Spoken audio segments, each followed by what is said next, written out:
గ్రంథం సేవాపథం 1000 seeds of Joy Anand కరుణేష్. 3వ భాగం చక్రాలు మరి రామాయణంలోని ఆకర్షణ సిద్ధాంతం. లోకం అంతా సంతోషంగా ఉండే మంత్రం లోక సమస్త సుఖినో భవంతు. 12వ పాఠం నా ఆత్మ సహచరులైన రాముడు మరి రావణుడు. ఆనంద్ కరుణేష్ ప్రశ్న. నమస్తే లక్ష్మీదేవి గారు. లక్ష్మీదేవి నమస్తే. ఆనంద్ కరుణేష్ మీ అవతరణ అయిన సీత గురించి నేరుగా వినటానికి మేము చాలా అదృష్టవంతులం. రామాయణం ప్రకారం మిమ్మల్ని ఎత్తుకెళ్ళి వివాహం చేసుకోవాలని కోరుకున్న రావణుడు ఒకానొక రాక్షస రాజు. మీ భర్త రావణుడితో గొప్ప యుద్ధం చేసి ఓడించి మిమ్మల్ని ఇంటికి తీసుకువచ్చాడు. కానీ ఇంటికి వచ్చాక మరింత అవమానాన్ని మరి దుఃఖాన్ని అనుభవించాల్సి వచ్చింది. అది సత్యమేనా? లక్ష్మీదేవి మీరు మాట్లాడుతున్న సమయం అనేది మానవాళి ఒక యుగం నుంచి మరొక యుగానికి పరివర్తన చెందే ఒక గొప్ప సమయం. చాలా కథలు మాదిరిగానే ఈ కథలో సత్యం ఉంది. అదేవిధంగా ఈ పురాణమే సరసమైన కోణంలో కూడా ఉంది. హాస్యపూరిత నవ్వు. ఇది చాలా కాలం క్రితం జరిగింది. ఇది చాలా కఠినమైన జన్మ. నన్ను బంధించటం వల్ల చాలా ఒంటరితనంతో ఉన్నాను. తినటానికి ఎక్కువ ఉండేది కాదు. చాలా నిద్రలేని రాత్రులు గడిపాను. చాలా బాధపడ్డాను. మరణానికి దగ్గరగా కూడా అనుభూతి చెందాను. విశ్వాసాన్ని కోల్పోయిన సమయాలు కూడా ఉన్నాయి. కానీ ఆ దుఃఖపు స్థానంలో ఉండడానికి నేను అనుమతించుకున్నాను. ఇది నా ఆత్మ ప్రణాళిక అని నాకు తెలుసు. అక్కడ మానవునిగా నేను దుఃఖపు లోతులను తెలుసుకోవాలని ఉన్నాను. ఆ జీవితంలో నేను ఎంత కృంగిపోవాలో అంతగా కృంగిపోయి దుఃఖభరితమై ఉన్నప్పుడు ఆ ఆఖరి క్షణంలో నా అంతరంగానికి అనుసంధానం అయ్యి నా మార్గదర్శకులు మరి పూర్వీకులు ఎల్లప్పుడూ నాకు రాబోయే చాలా గొప్ప మార్గం గురించి తెలియచేసేవారు. ఇది నన్ను ఎన్నోసార్లు కాపాడింది. ఆనంద్ కరుణేష్ అందువల్లే రాముడు మీ దగ్గరకు వచ్చి కాపాడేందుకు చాలా సమయం తీసుకున్నారా? లక్ష్మీదేవి రాముడు చాలా వరకు బాహ్యంగా మాత్రమే చూస్తూ బాహ్యమైన బలాన్ని ఏర్పరచుకోవడానికి సన్నాహాలు చేసుకున్నారు. అందుకే ఆయనకు చాలా సమయం పట్టింది. మొదట్లో తనకు తాను పూర్తిగా లోబడకుండా తన అంతరంగంలో ఉన్నది తెలుసుకోలేకపోయారు. ఈ యుద్ధం ఎన్ని రోజులు జరిగినా పోరాడడానికి తాను ఎంత గొప్ప స్వస్థతను చేకూర్చగలనో తెలుసుకున్నాక ఆయనకు ఉన్న భ్రమ తొలగి నన్ను కలుసుకోవడానికి వెంటనే రాగలిగాడు. తన యుద్ధం తనతోనే జరిగింది. దానివల్ల బాహ్య ప్రపంచంలో చెడుపై తన గొప్పతనం యొక్క యుద్ధం ఏర్పడింది. కానీ నేను కూడా అదే పాఠానికి లోబడ్డాను. ఆనంద్ కరుణేష్ అంతరంగంలో యుద్ధానికి కారణం ఏమిటి? లక్ష్మీదేవి పెరుగుతున్న వయస్సులో తనకు ఇవ్వబడిన ఆలోచనల వల్ల అంతరంగంలో యుద్ధం ఏర్పడింది. మనుగడ సాగించడానికి తాను నిజంగా కోరుకున్న దానికోసం పోరాడాల్సి వచ్చేది. తన సవతి తల్లి అతని కోసం కోరుకున్నది అతని ఆలోచనల ప్రతిబింబంలా ఉండేది. దానితో ఆయన అంతరంగంలో సంఘర్షణ ఏర్పడి బయట యుద్ధానికి దారితీసింది. ఆనంద్ కరుణేష్ రావణుడు మిమ్మల్ని అపహరించినందున రావణుడికి మధ్య యుద్ధం జరగలేదా? లక్ష్మీదేవి రావణుడు నా ఆధ్యాత్మిక శక్తుల కోసం నాతో కలవాలని కోరుకున్నాడు. దానితో నన్ను అపహరించడం వల్ల తానే యుద్ధాన్ని ఆహ్వానించాడు. అదేవిధంగా రాముడు కూడా యుద్ధాన్ని ఆకర్షించాడు. ఇదే విధంగా అన్ని యుద్ధాలు కూడా జరుగుతాయి. యుద్ధం చేసేవారు ఒక లోతైన స్థితిలో ఒకరిని ఒకరు ఆకర్షిస్తారు.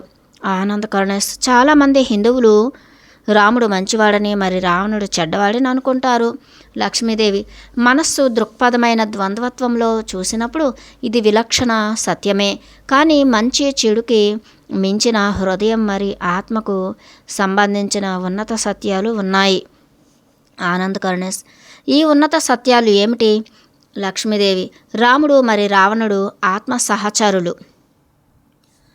వారిరువురు కూడా నా ఆత్మ సహచరులు. వారిలో ఒకరు సానుకూల మరి ఇంకొకరు ప్రతికూల అంశాలు. ఈ జన్మలో మేము ముగ్గురం కూడా మా ఆత్మ ప్రణాళికను పాటించాం.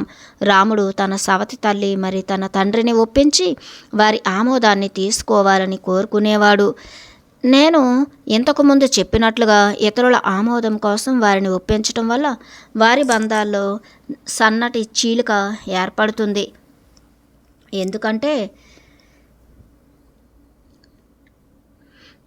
ఇతరుల ఆమోదం కోసం వారిని ఒప్పించడం అనే కోరిక అహం నుంచి వెలువడుతుంది. రాముడు తన అంతరంగంలో చూపిస్తున్న మార్గదర్శకత్వాన్ని తెలుసుకున్నాక ఆయన నన్ను కనుక్కున్నాడు. కానీ అరణ్యవాసంలో తన అహం మార్గంలోని దుఃఖం వల్ల ఎన్నో ముఖ్యమైన పాఠాలు నేర్చుకోవాల్సి ఉంది. ఆనందకరణేష్, అయితే ఆయన అహం మార్గం నుంచి ఏ విధంగా బయటపడ్డాడు? లక్ష్మీదేవి, రాముడు తన పూర్ణాత్మ చెప్పేది మాత్రమే వినాలని తెలుసుకున్నప్పుడు తన అహం మార్గం నుంచి బయటపడి ఆత్మ ప్రణాళిక మార్గం వైపుకు అడుగు వేశాడు. యుద్ధం ఆఖరి రోజుల్లో తన పూర్ణాత్మ యొక్క మార్గదర్శకత్వానికి లోబడి ఉండటం వల్ల తన మార్గదర్శకుల నుంచి మార్గదర్శకత్వం లభించటం సాధ్యమయ్యి రావణుడిపై గెలుపు నిశ్చయమైంది. పూర్వకాలంలో ప్రతిదీ కూడా స్త్రీతత్వానికి లోబడి ఉంది. పూర్ణాత్మ నుంచి మరింత మార్గదర్శకత్వం మరి తన యొక్క దేవదూతలతో, పూర్వీకులతో, మరి ఇతర దివ్యత్వ జీవులతో అనుసంధానం లభిస్తుంది. మానవాళి పితృస్వామ్యత వైపుకి పరివర్తన చెందటం వల్ల ఇది మారిపోయింది. ప్రకృతిలో మౌనం మరి ధ్యానంతో ఉండటం వల్ల తన అంతరంగంలో అనుసంధానం అవుతారు. దానితో ఇతరుల ఆమోదం కోసం వారిని ఒప్పించాల్సిన అవసరం ఉండదు. ఆనందకరణేష్, రావణుడి ద్వారా మీ అపహరణ ఉద్దేశ్యపూర్వకంగానే జరిగిందా? లక్ష్మీదేవి, నేను నా కుటుంబ సహాయంతోనే బంధింపబడ్డాను. ఆనందకరణేష్, లక్ష్మీదేవి, అవును. ఆనందకరణేష్, అయితే రావణుడు మీ కుటుంబ సభ్యుడా? లక్ష్మీదేవి, అవును. ఆనందకరణేష్, అంటే రావణుడు మరి మిగతా వారంతా మీ కుటుంబ బంధువులా? నాకు ఇది తెలియదు. లక్ష్మీదేవి, అవును. ఆనందకరణేష్, ఇది ఆసక్తికరంగా ఉంది. లక్ష్మీదేవి, యుద్ధ చరిత్రలన్నీ చూసినప్పుడు అవన్నీ చాలా వరకు బంధువుల మధ్యలో, అన్నదమ్ముల మధ్యలో కూడా జరిగాయి. మా కుటుంబాల మధ్య దూరం ఎక్కువ ఏమీ లేదు. దానికి నేను బహుమానం అయ్యాను అంతే. మాలో ఒక ఇద్దరం కలిసి ఉన్నప్పుడు అది గొప్ప విషయానికి దారితీస్తుంది. కాబట్టి ఈ ఆలోచనతో ఒక వేర్పాటును కలిగించారు. నీరు మరి నిప్పు యొక్క కలయికను వేరు చేసినప్పుడు భూమి పుడుతుందన్నది ఎల్లప్పుడూ ఉన్న ఆలోచనే. ఈ విధంగానే మూలకాలన్నీ కూడా వేరుపడ్డాయి. కొన్నిసార్లు ఇది ఖాళీ మరి నిర్జనమైన భూమిని సృష్టిస్తుంది. రావణుడి పని మమ్మల్ని వేరు చేయటమే. దానితో మేమిద్దరం ఈ భూమి మీదకు ఏదైతే అనుభూతి చెందాలని వచ్చామో వాటిని అనుభూతి చెంది మరింత సామరస్యంగా తిరిగి కలవగలం. నా జన్మలో వీటన్నింటినీ అనుభూతి చెందాలని నేను ఎంచుకున్నాను. ఆనందకరణేష్, నిజమా? లక్ష్మీదేవి, ఎంత స్థాయిలో బాధను అనుభూతి చెందాలి అన్నది నేను జన్మ తీసుకోకముందే నాకు చెప్పలేదు. ఆధ్యాత్మిక తలం నుంచి దుఃఖాన్ని తెలుసుకోవటం సాధ్యపడదు. దాన్ని తెలుసుకోవాలంటే భౌతిక తలంలో ఆ బాధను అనుభూతి చెందటమే ఉన్న ఏకైక మార్గం. ఏది ఏమైనా నా దేవదూతలు మరి దేవుళ్ళు నాతో ఉన్నారు. సరస్వతీదేవి నన్ను చూసుకుంటూ ఉంది. ఈ సమయంలో నేను ఎన్నో పాటలను సృష్టించాను. సరస్వతీదేవి నాకు విశ్వాసాన్ని కలిగించి ధైర్యంగా ఉండడానికి సహాయపడింది. ఆమె ఒక దయగల తల్లిలా ఉండేది. ఆ సంవత్సరాల్లో రావణుడు నా నుంచి జ్ఞానాన్ని తీసుకోవాలని ప్రయత్నించాడు. తనకు ఆ జ్ఞానాన్ని అందించకుండా ఉండటమే నా దుఃఖంలో భాగం. ఆనందకరణేష్, అయితే రావణుడు మీ జ్ఞానం కోసం మీ పట్ల ఆసక్తితో ఉన్నాడు, అంతేకాని మీతో ప్రేమ వల్ల కాదా? లక్ష్మీదేవి, తాను నాతో ప్రేమలో లేడు. ఒక దేవతగా నా నుంచి లభించవలసింది చాలా ఉంది. ఇంకా తనకు లైంగిక ఆకర్షణ లేదా ప్రేమ ఎందుకు? ఆనందకరణేష్, ఎందుకంటే మీరు ఆయనకు చాలా అందమైన రాజకుమారి అనిపించి ఉండవచ్చు. లక్ష్మీదేవి, అందం అనేది ఈ రోజుల్లో చూసేవారిని బట్టి ఉంటుంది. నాకు ఉన్న సిద్ధులు మరి జ్ఞానం పట్లే రావణుడు ఎక్కువ ఆసక్తిగా ఉన్నాడు. ఆనందకరణేష్, అయితే రావణుడు లోతైన జ్ఞానం ఉన్న వ్యక్తి. ఆయన ఆత్మ మేం అనుకున్న దానికన్నా ఎంతో పరిణితి చెందిందా? లక్ష్మీదేవి, మీరు వీటి గురించి మరొకసారి ఆలోచించినట్లయితే అన్ని విషయాలు ఆకర్షణ సూత్రంతోనే ప్రత్యక్షీకరించబడతాయి. ఆయన అటువంటి వ్యక్తి అయి ఉంటే ఆ జన్మలో ఆ పాత్రకు ఆయన్ని నేను ఎన్నుకునేదానిని కాదు. అతను నాలో ఉన్న దేవతను చూసి నా నుంచి ఏం పొందగలడో అర్థం చేసుకున్నాడు. రాముడి నుంచి నన్ను వేరుపరచటం రావణుడి ఆత్మ ప్రణాళిక మార్గం. రాముడి నుంచి నన్ను వేరుపరచటం రావణుడి ఆత్మ ప్రణాళిక మార్గం. ఆ వేర్పాటు మమ్మల్ని ఆధ్యాత్మికంగా మరింత దగ్గర చేస్తుంది. ఈ పని చేయటంలో ఆయనకు ఎటువంటి కర్మ లేదు. ఆనందకరణేష్, రాముడు తనతో పోరాడి చంపినప్పటికీ రావణుడికి ఎటువంటి కర్మ లేదా?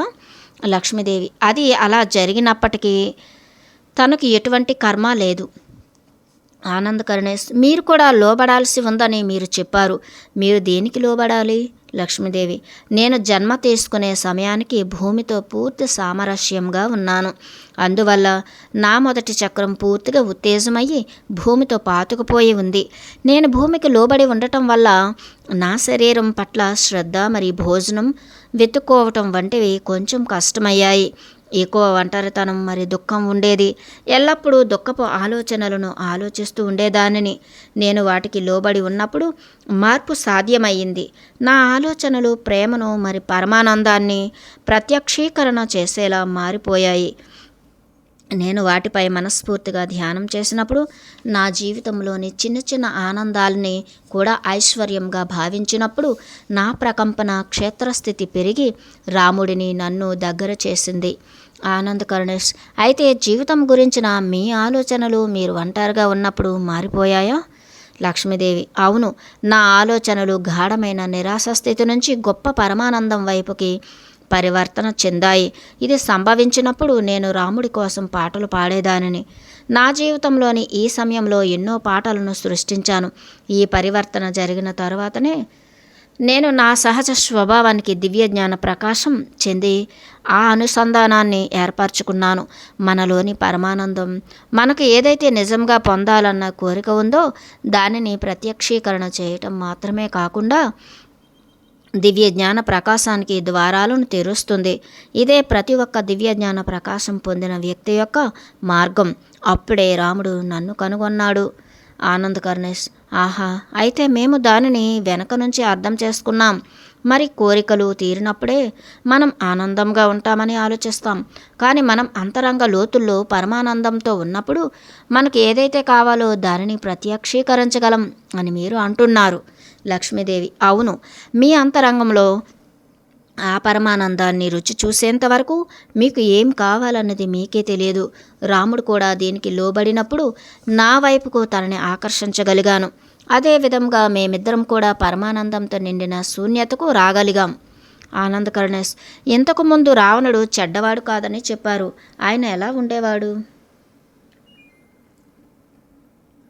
లక్ష్మీదేవి, అతను చెడ్డవాడు కాదు. ఆయన మా ఇద్దరిని వేరు చేసి మరింత దగ్గర చేసే ఒక వారధి లాంటివాడు.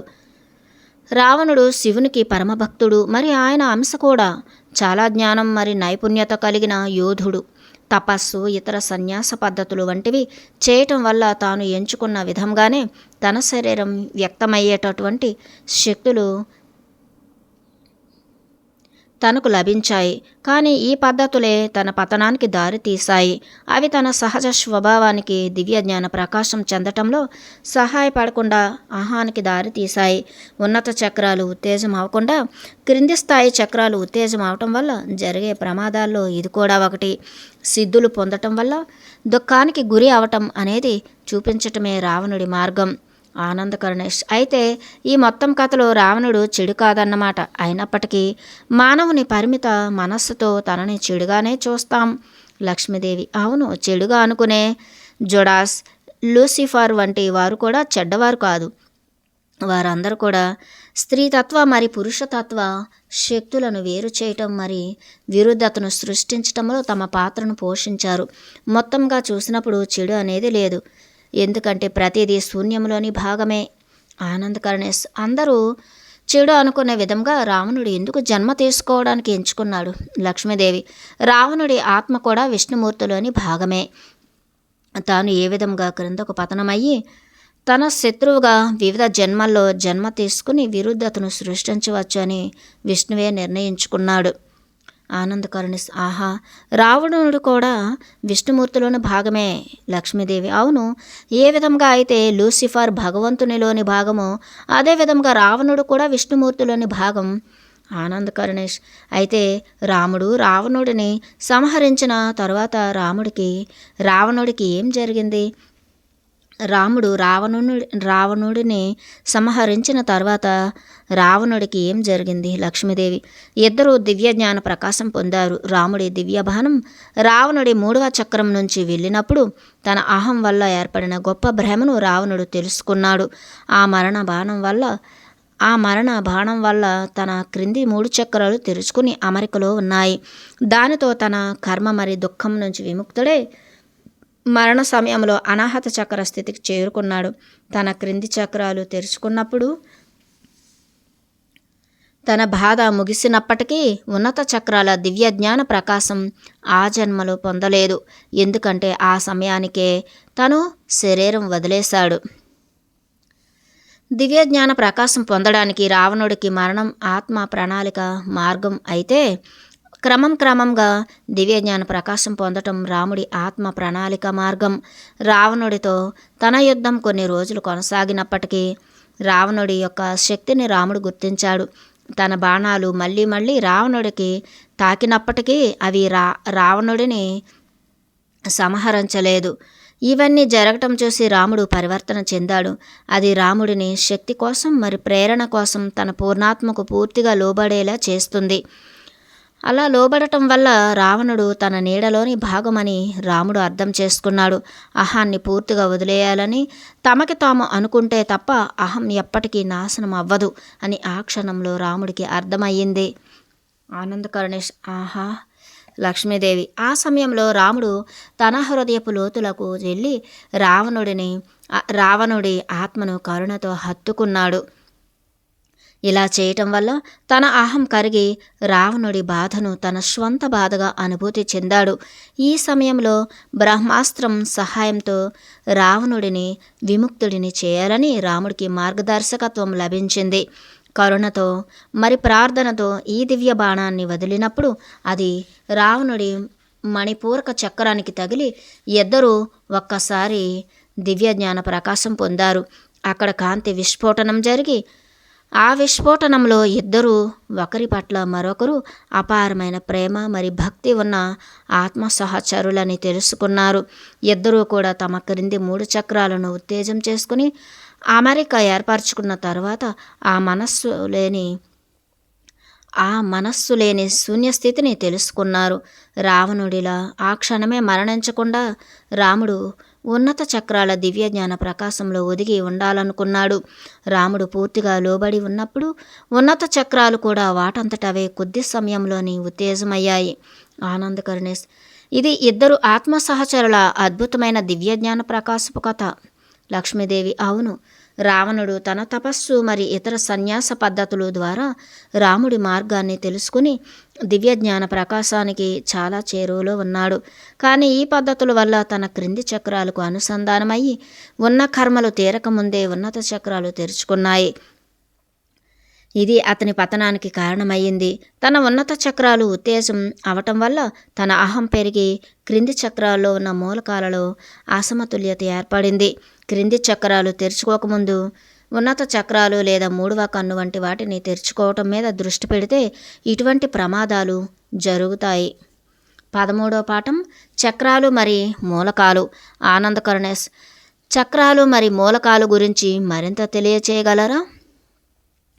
లక్ష్మీదేవి, ఆత్మ మన శరీరంతో ఉన్న పౌనఃపున్యం చెందే శక్తి కేంద్రాలను చక్రాలు అంటారు. మనస్సు శూన్యమైనప్పుడు ఈ శక్తి కేంద్రాలను మనం అనుభూతి చెందగలం. ఆత్మ శరీరంతో ఉన్నత పౌనఃపున్యంతో కలిసినప్పుడు ఏర్పడే శక్తి సుడిగుండాలైన చక్రాలు ఎన్నో ఉన్నాయి. కొన్ని చక్రాలు మన భౌతిక శరీరానికి పైన, మరికొన్ని క్రింద కూడా ఉన్నాయి. భౌతిక శరీరం మరి మనస్సుల వలె పరిమితం కాకుండా ఆత్మ అపరిమితంగా ఉండి భూమి మీదకు మరి స్వర్గానికి కూడా వ్యాపించి ఉంటుంది. ఈ పరిమిత శరీరంలో కూడా ముఖ్యమైన 7 చక్రాలతో పాటు కొన్ని చిన్న చక్రాలు కూడా ఉన్నాయి. ఉదాహరణకు అనాహత చక్రం మరి విశుద్ధ చక్రం మధ్యలో ఉన్నత అనాహత చక్రం ఉంది. అది భక్తి యొక్క భావనలకు మరి ప్రార్థనకు తెరుచుకుంటుంది. ఈ ఆత్మభావాలు మనస్సు యొక్క భావోద్వేగాల కన్నా కూడా చాలా తేలికైనవి. ఈ భూమి మీద చాలామంది మానవులకు తమ క్రింది 3 చక్రాలను ఉత్తేజం చేసుకుని అమరికలో ఉంచుకోవటం, తద్వారా అనాహత చక్రం ఉత్తేజం అవటమే ముఖ్యమైన పని. నూతన ఆత్మ విరుద్ధతలోకి జారుకుని చాలా జన్మలు మొదటి చక్రం ఉత్తేజం అవ్వడానికి, దానికన్నా కొన్ని జన్మలు 2వ చక్రం ఉత్తేజం అవ్వడానికి, అంతకంటే తక్కువ జన్మలు 3వ చక్రం ఉత్తేజం అవ్వడానికి గడుపుతుంది. అనాహత చక్రం క్రింది 3 చక్రాలు ఉత్తేజమైనప్పుడు ఉత్తేజం చెంది మిగతా చక్రాలు భూమి మీద కానీ స్వర్గాల్లో కానీ త్వరగా ఉత్తేజం అవుతాయి. చక్రాలన్నీ కూడా ఒకదానితో ఒకటి వివిధ రకాలుగా అనుసంధానం అవటం వల్ల అవి తెరుచుకోవటం సరళంగా లేదా ఒక పద్ధతిలోనే అని కాకుండా ఒకే సమయంలో కూడా జరుగుతాయి. మొత్తానికి ఉన్నత చక్రాలను ఉత్తేజం చేయాలని మొదటే ప్రయత్నించకుండా క్రింది 3 చక్రాలు ఉత్తేజం చేసుకోవటం సురక్షితం. ఉన్నత చక్రాలు ముందే ఉత్తేజం అయి ఉంటాయి, కానీ క్రింది చక్రాలు ఉత్తేజం కానందువల్ల ఉన్నత చక్రాల శక్తులను మనం ఉపయోగించలేం. యోగా లేదా ఇతర ఎరుక పద్ధతుల ద్వారా ఉన్నత చక్రాల పోషణ శక్తికి లోబడినప్పుడు మరి ఆత్మ భావాలకు జాగరూకత చెందటం వల్ల క్రింది 3 చక్రాలు తెరుచుకోవటం వేగవంతం అవుతుంది. క్రింది చక్రాలు కొన్ని మూలకాలతో కూడా అనుసంధానం అయ్యి ఉంటాయి. భూమి మూలకం మొదటి చక్రంతో, నీరు మూలకం 2వ చక్రంతో, మరి గాలి మూలకం 3వ చక్రంతో అనుసంధానం అయ్యి ఉంటాయి. అగ్ని మూలకం మాత్రం అన్ని చక్రాలతో అనుసంధానం అయి ఉంటుంది. అన్ని మూలకాలు అనాహత చక్రంలోని ఈథర్ మూలకంతో ఏకత్వం అవుతాయి. ఆనంద్ కర్ణేష్: ఓహో, అందరూ ఎక్కువగా నమ్మే చక్రాల జ్ఞానం ప్రకారం భూమి మూలకం మొదటి చక్రంతో, నీరు మూలకం 2వ చక్రంతో, అగ్ని మూలకం 3వ చక్రంతో, మరి గాలి మూలకం 4వ చక్రంతో అనుసంధానమై ఉన్నాయని చెప్తుంటారు. లక్ష్మీదేవి: ఆ జ్ఞానం సరైనది కాదు.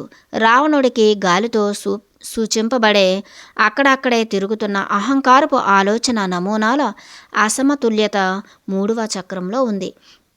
అన్ని మూలకాలు అనాహత చక్రంతో ఏకత్వం అవుతాయని మీకు మళ్ళీ చెప్తున్నాను. కనుక అనాహతంలో కేవలం గాలి మూలకం మాత్రమే లేదు. ఆనంద కరుణేష్: ఓహ్ సరే, ఈ విషయానికి సంబంధించిన గ్రంథాలలో సరైన సమాచారం లేదు.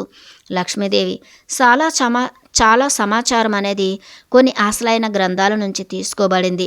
అసలైన గ్రంథాలలో కూడా సరైన సమాచారం లేదు. అలానే కొంత సమాచారం సరిగ్గా కూడా లేదు. ఆనంద కరుణేష్: క్రింది 3 చక్రాల్లో మూలకాలు ఒక పద్ధతిలో అమరిక అయ్యి ఉండటానికి ఏదైనా కారణం ఉందా? లక్ష్మీదేవి: భూమాత శరీరంలో కేంద్ర భాగం నుంచి ఏ విధంగా అయితే అన్నీ అమర్చబడ్డాయో అదేవిధంగా మానవుని శరీరంలో కూడా క్రింది 3 చక్రాలు అమర్చబడ్డాయి. భూమి మధ్య భాగం భూమి మూలకమైన మొదటి చక్రాన్ని, తన సముద్రాలు నీరు మూలకమైన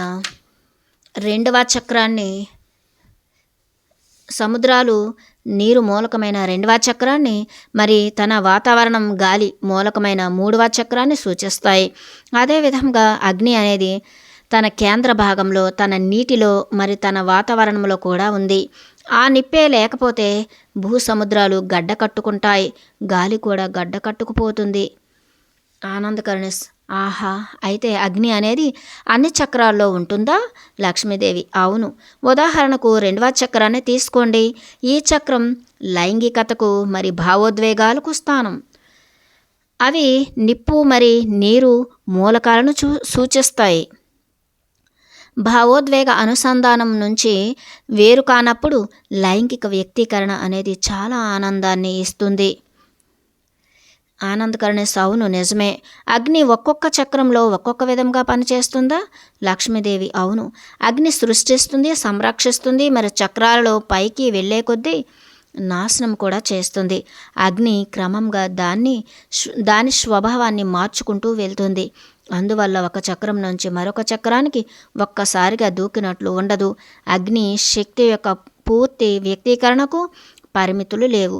పూర్తిగా లోబడి ఉన్నప్పుడు అగ్ని శక్తిపైకి చేరి మనస్సు యొక్క అతి సూక్ష్మ విశ్వాసాలను కూడా నాశనం చేస్తుంది. ఆనంద్ కరుణేష్, ఇది అర్థవంతంగా ఉంది. ఇది నాకు కుండలిని యోగాను గుర్తు చేస్తోంది. లక్ష్మీదేవి, కుండలిని యోగా సాధన చేయటానికి మరింత మార్గదర్శకత్వం అవసరం. పూర్వకాలంలో గొప్ప ధర్మం మరి గొప్ప గౌరవం కలిగిన ఉన్నత స్త్రీ అర్చకులు ఈ మార్గాన్ని అనుసరించారు. క్రింది చక్రాలు పూర్తిగా లోబడనప్పుడు కుండలిని శక్తిని త్వరగా లేదా ముందస్తుగా జాగ్రత్తపరచడం ప్రమాదకరం. కుండలిని జాగృతం కావాలి అంటే జాగ్రత్త మరియు ఓర్పు వహించాలి. సీతగా నా జన్మలో నా కుండలిని జాగృతం చేసుకోవటం వల్ల నేను పూర్తిగా దివ్య జ్ఞాన ప్రకాశం పొందాను. కానీ ఇందుకు చాలా సంవత్సరాల పాటు మరింత వినయం మరి అంకిత భావం చాలా అవసరమైంది. ఆ ముందు జన్మలో నా మొదటి చక్రం ఉత్తేజమైనందువల్ల నా రెండవ చక్రం నుంచి నా పనిని మొదలుపెట్టాను. ఆనంద్ కరుణేష్, శ్రీరాముడు కూడా అదే చక్రం నుంచి మొదలుపెట్టారా? లక్ష్మీదేవి, మేము అయోధ్యను వదిలినప్పటికే నా ప్రియమైన రాముడు 3వ చక్రంలో ఉన్నాడు. తన సవతి తల్లి రాజ్యం నుంచి వనవాసానికి వెళ్ళమని కోరినప్పుడు ఆయన తన అహం యొక్క పొరలను తొలగించుకుంటున్నాడు. మేమిద్దరం కలిసి చేయబోయే గొప్ప ఆధ్యాత్మిక అన్వేషణకు తాను చిన్నతనం నుంచే ఎన్నో జ్ఞానంతో కూడిన బోధనలను అందుకున్నాడు. ఆనంద్ కరుణేష్, మీరిద్దరూ విష్ణువు మరి లక్ష్మి యొక్క అవతారం అయినప్పుడు మళ్ళీ క్రింది చక్రాల నుంచి ఎందుకు మొదలు పెట్టాలి? లక్ష్మీదేవి, మానవులుగా జన్మ తీసుకోవటం అనే భౌతికతను అనుభూతి చెందాలనుకున్నాం కనుక అలా మొదలుపెట్టాం. మేము వినయపూర్వక మార్గాన్ని ఎంచుకున్నాం. ఆ అనుభూతి నేరుగా తెలియనప్పుడు ఏ విధంగా ఇతరులకు మార్గాన్ని చూపగలం?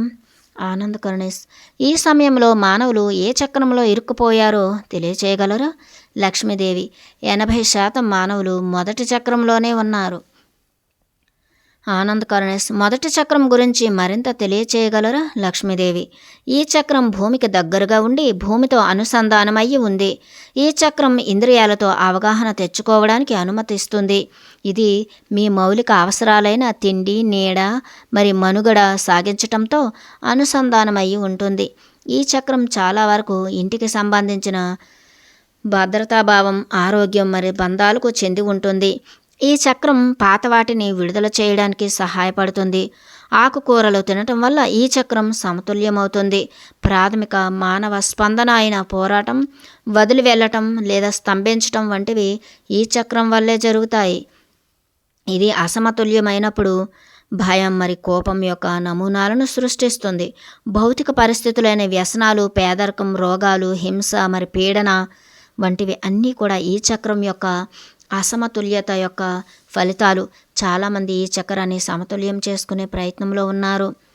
ఆనంద్ కరుణేష్, అన్ని చక్రాల్లో అగ్ని ఉంటుందని ఇంతకుముందు మీరు చెప్పారు. అయితే ఈ చక్రంలో అగ్ని యొక్క పాత్ర ఏమిటి? లక్ష్మీదేవి, మన ఇంద్రియాల అనుభూతులు మరి స్పందనలు అన్నీ కూడా ఈ చక్రంలో అగ్ని సృష్టిస్తుంది.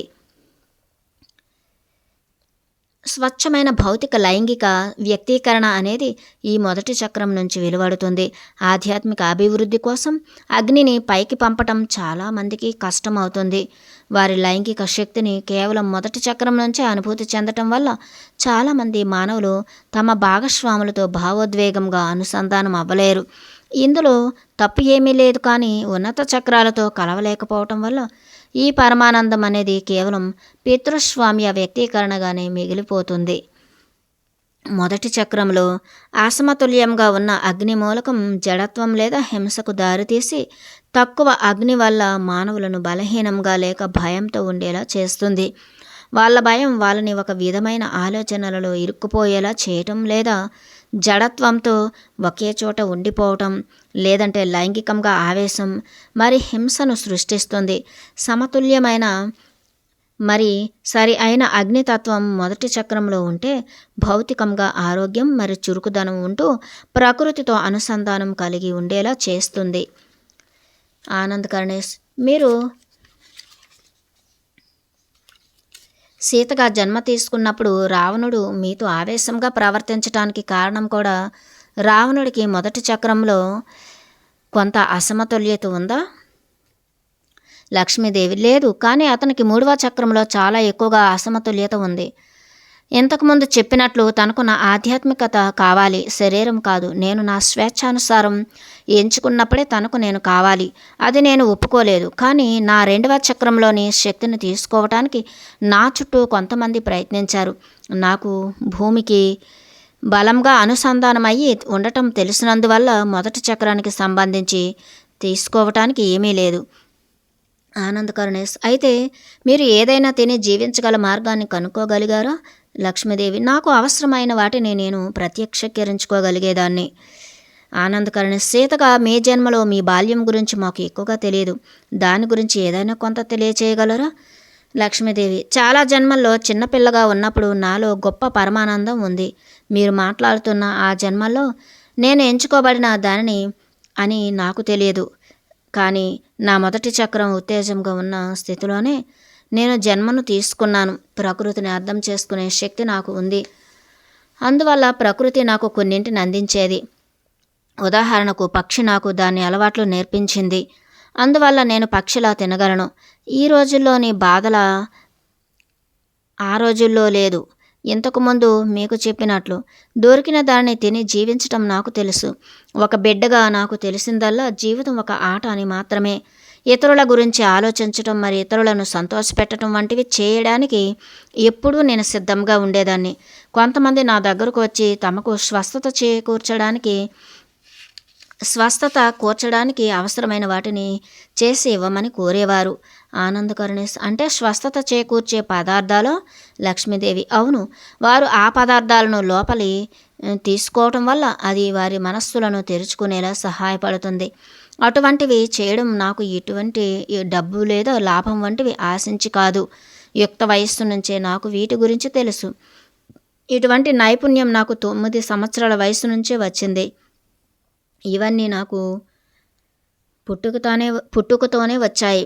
అదేవిధంగా నేను స్పష్టంగా ఉన్నందువల్ల నా మార్గాన్ని నేను ప్రత్యక్షీకరించుకోగలిగాను. నా మార్గదర్శకత్వం కోసం నా కుటుంబం దగ్గర వచ్చి అడిగేవారు.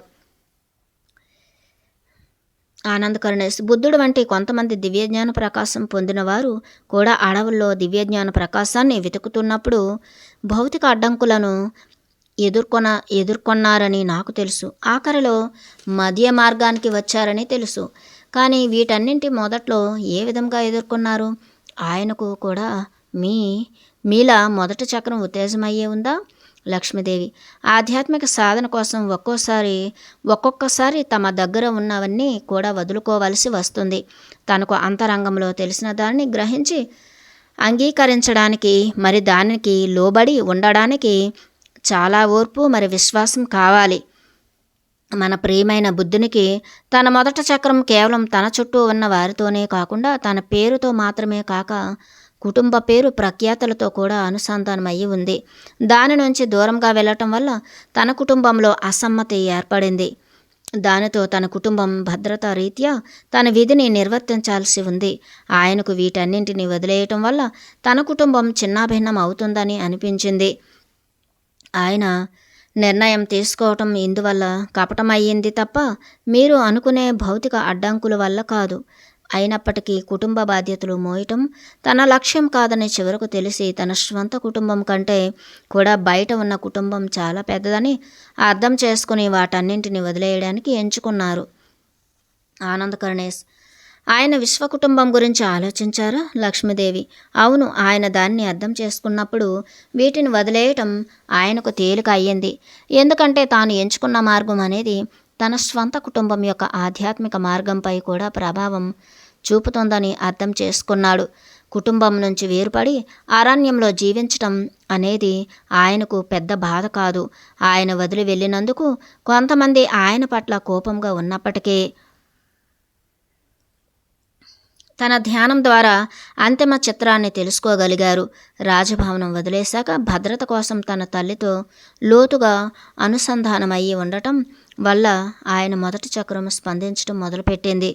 మన తల్లితో మనకున్న బంధం ఈ చక్రం తెరుచుకుని ఉండటాన్ని సూచిస్తుంది. మన తల్లి నుంచి దూరంగా మనల్ని మనం ఆపుకున్నప్పుడు ఈ చక్రం మూసుకుపోయి దాని సహజ రంగు అయిన ఎరుపు నుంచి వేరే రంగులోకి మారిపోతుంది. ఆ అడవిలో తాను ఏదైనా కోల్పోతాడని బుద్ధుడికి ఎటువంటి భయం లేదు. సీత మాదిరిగానే తాను మొక్కలు, చెట్లు, చేమలు, జంతువులు నుంచి ఏ విధంగా మనుగడ సాగించాలన్నది నేర్చుకున్నాడు. ప్రయత్నించటం, మరి దానిలో ఉండే లోటుపాట్లను తెలుసుకోవటం, మరి మొక్కల నుంచి జ్ఞానం వల్ల తనకు ఏది మంచి అన్నది తెలుసుకోవడానికి దారి ఏర్పడింది. ఆనంద్ కరుణేష్ టీవీలోని రియాలిటీ షోలలో ఏ విధంగా అయినా జీవించగలిగే షోలో సీత లేదా బుద్ధుడు ఉండవచ్చన్నమాట. హాస్యపూరిత నవ్వు. లక్ష్మీదేవి హాస్యపూరిత నవ్వు. అవును. ఆనంద్ కరుణేష్ తన తల్లితో లోతుగా అనుసంధానమైనప్పుడు మొదటి చక్రం ఎందుకు స్పందిస్తుంది? లక్ష్మీదేవి తల్లి బిడ్డకు తిండిని, భద్రతని, మరి ఇంటిని అందిస్తుంది. ఇవన్నీ కూడా మొదటి చక్రానికి సంబంధించినవే. బిడ్డకు తిండి గురించి మరి భద్రత యొక్క మొదటి ఆలోచన తల్లి గర్భంలో నుంచి మొదలవుతుంది. అప్పుడే పుట్టిన బిడ్డకు మొదట కావలసింది తల్లి రొమ్ము. బిడ్డ యొక్క భావోద్వేగ ఆరోగ్యం అనేది తల్లి యొక్క ప్రేమ మీద ఆధారపడి ఉంటుంది. తల్లి బిడ్డతో మొదటి చక్రం మరి రెండవ చక్రంతో లోతుగా అనుసంధానమయ్యి ఉంటుంది. ఆ తల్లి ఆధ్యాత్మికంగా అభివృద్ధి చెందినప్పుడు బిడ్డతో ఉన్నత చక్రాల వరకు కూడా అనుసంధానం అయ్యి ఉంటుంది. ఎవరికైతే తన తల్లితో బాధ మరి దుఃఖం కలిసి ఉంటాయో వారు భూమి మీద చాలా భారంగా జీవిస్తుంటారు. బుద్ధుడికి మరి సీతకు చాలా ప్రేమ మరి పోషణ అందించే తల్లులు ఉన్నారు. ఆనంద్ కరుణేష్ మీ శీలాన్ని మీ చుట్టూ మీపై ఆశపడిన వారి నుంచి ఏ విధంగా కాపాడుకున్నారు? లక్ష్మీదేవి నేను పవిత్రమైన చిహ్నాలతో మరి శక్తులతో నా శీలం దోచుకోబడకుండా కాపాడుకున్నాను.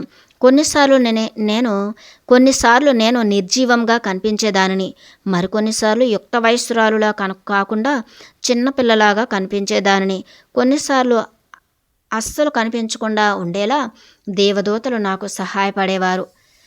ఆనంద్ కరుణేష్ ఆహా, అయితే మీ శీలాన్ని దోచుకోవాలనుకునే వారికి మీరు దేవదూతల సహాయంతో అస్సలు కనిపించేవారు కాదా? లక్ష్మీదేవి అవును, నేను అక్కడ ఉన్నట్లే ఉండేది కాదు. ఆనంద్ కరుణేష్ ఈ సంభాషణలన్నీ కూడా నాకు చాలా ఇష్టమని మీకు తెలిసే ఉంటుంది. లక్ష్మీదేవి నాకు తెలుసు. ఆనంద్ కరుణేష్ నా జీవితంలోని ఇప్పటి రోజుల్లో నేను పూర్తి సంపూర్ణతను అనుభూతి చెందుతున్నాను. ఆరోగ్య సమస్యలు లేదా ఆర్థిక సమస్యల రీత్యా ఎటువంటి బాధలను అనుభవించట్లేదన్నది అదృష్టంగా భావిస్తున్నాను. మీతో ఈ సంభాషణలు జరుపుతున్నందుకు నేను అత్యంత కృతజ్ఞతతో ఉన్నాను. లక్ష్మీదేవి అవును, మీ మొదటి చక్రం సమతుల్యతతో పూర్తిగా ఉత్తేజమయ్యింది. ఇది గతంలో లేదు. ఆనంద్ కరుణేష్ నాకు గుర్తుంది, నా జీవితంలోని 20 మరి 30 సంవత్సరాల వయస్సులో ఆరోగ్యం మరి ఆర్థిక విషయాల రీత్యా కొన్ని సమయాల్లో చాలా ఎక్కువగా కష్టపడ్డాను. లక్ష్మీదేవి అదేవిధంగా బంధాలలో కూడా హాస్యపూరిత నవ్వు. ఆనంద్ కరుణేష్ అవును, బంధాలలో కూడా. లక్ష్మీదేవి నేను అంకిత భావంతో లోబడి ఉన్నప్పుడు అన్నీ కూడా వాటంతటవే సమతుల్యత చెందాయి.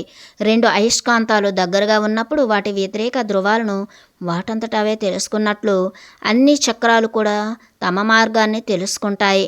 మీ అంకిత భావన స్థితి నుంచి మీ చర్యలలో సృజనాత్మక ప్రకాశం వచ్చింది.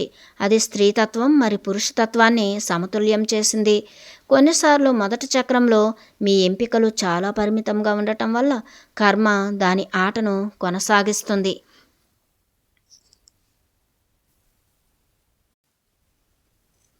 ఆనంద్ కరుణేష్ ఎందుకలా? లక్ష్మీదేవి మీరు వికలాంగులుగా జన్మించినట్లయితే వాటిని మార్చడానికి మీరు ఎక్కువగా ఏమీ చేయలేరు. పూర్తిగా ఆ స్థితిని మీరు అంగీకరించి లోబడినట్లయితే మొదటి చక్రం మరింత త్వరగా ఉత్తేజమవుతుంది. ఆనంద్ కరుణేష్ పూర్తిగా లోబడి ఉండటం వల్ల ఏం జరుగుతుంది? లక్ష్మీదేవి మీ ఎంపికలు మరింతగా పెరుగుతాయి. మీరు లోబడి ఉండటం వల్ల అగ్ని మూలకం భూమి మూలకాన్ని మీకు ఎటువంటి కష్టం లేకుండా సమతుల్యం చేయగలదు. దానితో మీకు మరిన్ని అవకాశాలు పెరిగి ఉన్నత చక్రాలతో లోతైన అనుసంధానాన్ని ఏర్పరుస్తాయి. ఆనంద్ కరుణేష్ లోబడి ఉండటం కంటే మరింతగా కష్టపడటం వంటివి చేసి భూమి మూలకాన్ని ఎందుకు సమతుల్యం చేయలేము?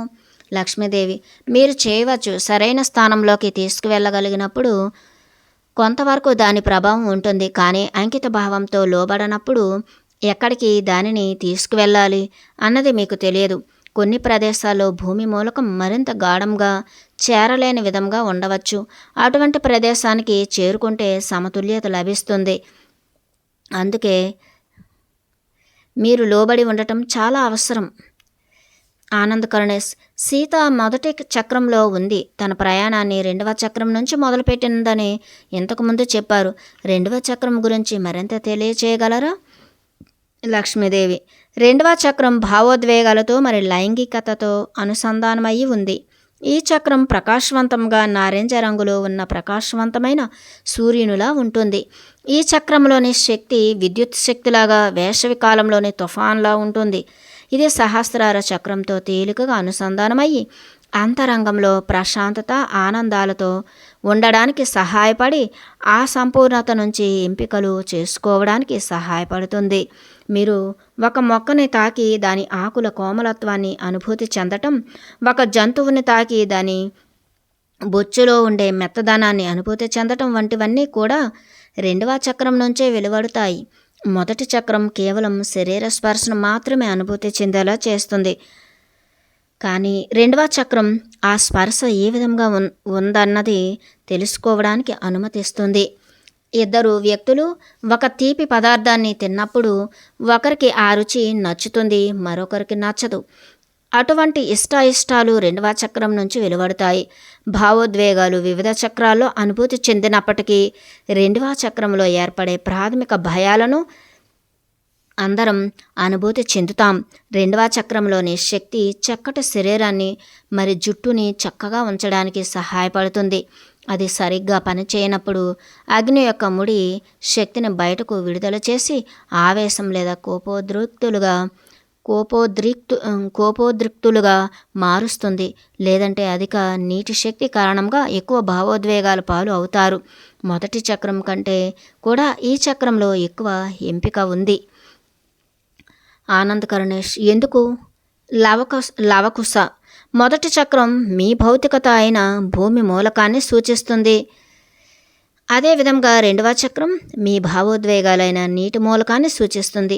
మీకు ఉన్న దాని పట్ల మీ భావోద్వేగాలతో ఏ విధంగా అనుభూతి చెందుతున్నారో దానిని మార్చినట్లుగా భౌతికంగా ఉన్నదాన్ని మార్చటం అంత తేలికైన విషయం కాదు.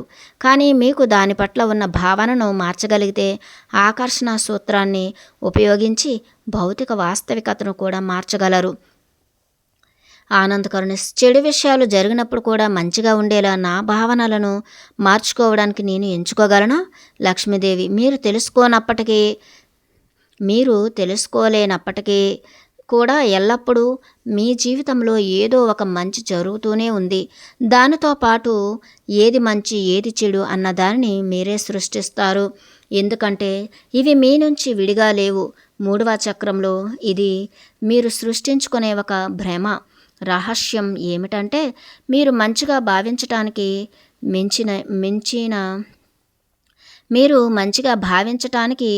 మంచిని భావించే వాటిని ఎంచుకున్నారు.